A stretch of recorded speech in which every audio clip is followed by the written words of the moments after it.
Shalom, WJC family. It's time for our weekly Torah Talk. And this week I want to talk about a topic central to Jewish history as well as to human history and human nature. That is the topic of hope.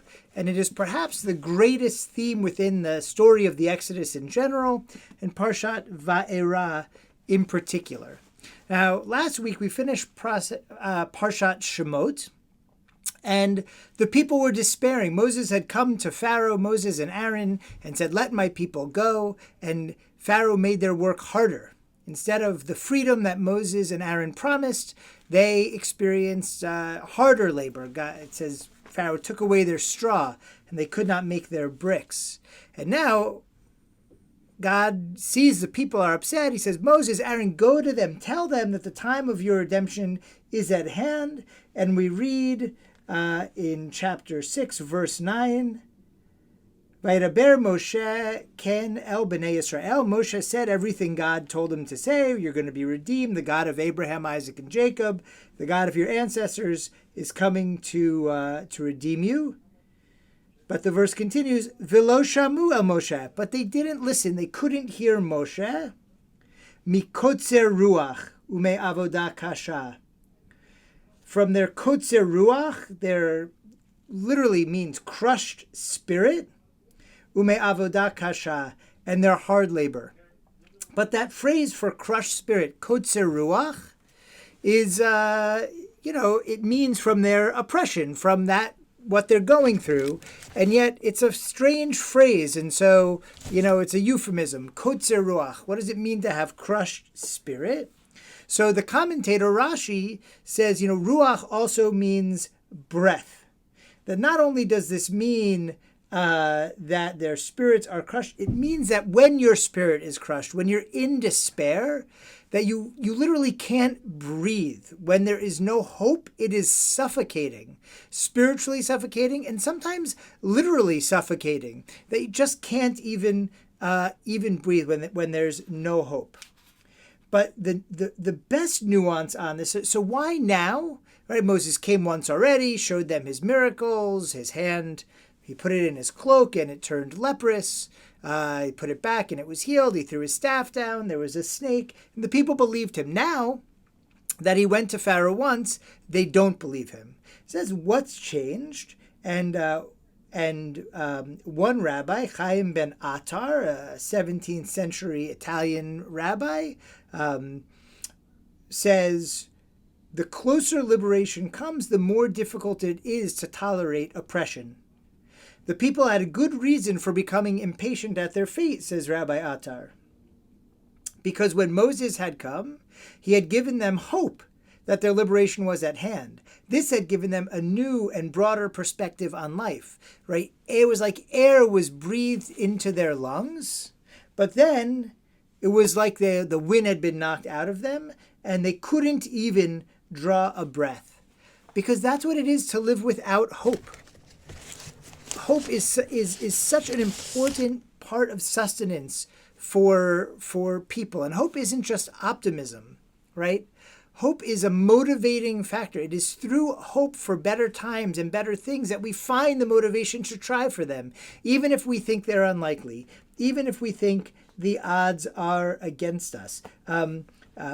My friend, Dr. David Arnowitz wrote a beautiful book, Choosing Hope. And in it, he quotes Yosef Chaim Yerushalmi, a great historian of the 20th century. Said, we cannot explore the history of Jewish hope without at the same time exploring the history of Jewish despair. Only when we become painfully aware of the historical depths of Jewish despair, only when we take it seriously, will we begin to realize that Jewish hope is not a historical given to be taken for granted, but a historical problem that we have not yet begun to recognize, let alone comprehend. Right? In other words, the reason why hope is so central to what it is to be Jewish, and how that hope has brought us through thousands of years of oppression and landlessness and persecution and anti-Semitism and hatred, is to understand that we also felt despair. We know what it is to be without. We know what it is to be the victim. Hope helps us not remain a victim, to resist victimization.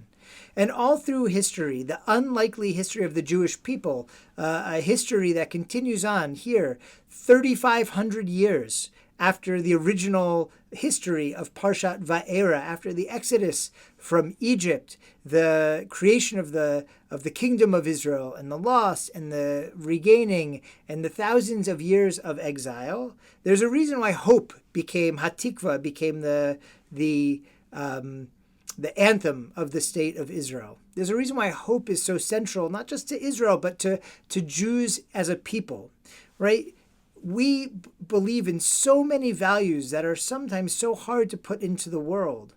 So many of them represented here in our story of the Exodus, right? Even within this show of strength by God, we see compassion, right? God brings a plague of hail in our Parsha, and yet says, make sure you get all the livestock inside and warn the Egyptian people so they can get inside. If you're going to bring a plague of giant killer hail, you would think you'd want as many victims as possible, but that's not how God shows strength. God throws strength through mercy. So anyone who's willing to listen to the warning, right, believes in God and Moses and will get inside, and the animals could get inside because they weren't to blame.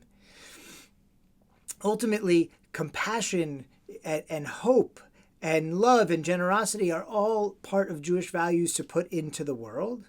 And we draw them from the well of despair, from knowing what it has been to be oppressed.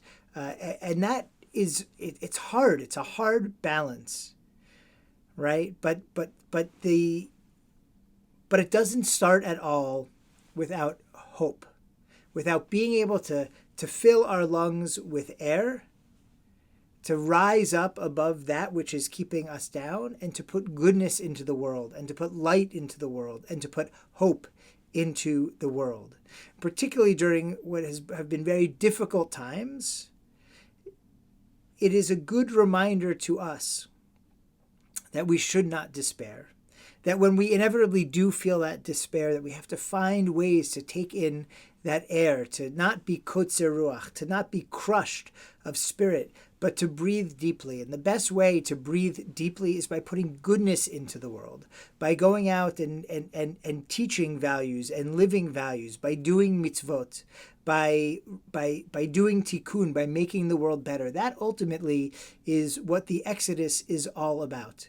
It's ultimately about what God's promise of the land of Israel is all about. And at times like these, it can be hard to see that and hard to remember that.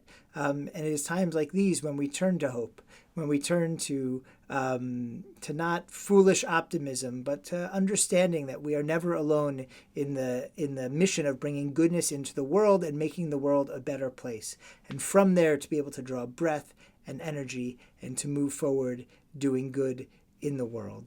An important message also on this Martin Luther King weekend, which we'll be celebrating here at the shul. The good Reverend Dr. King surely understood this message as well as anyone.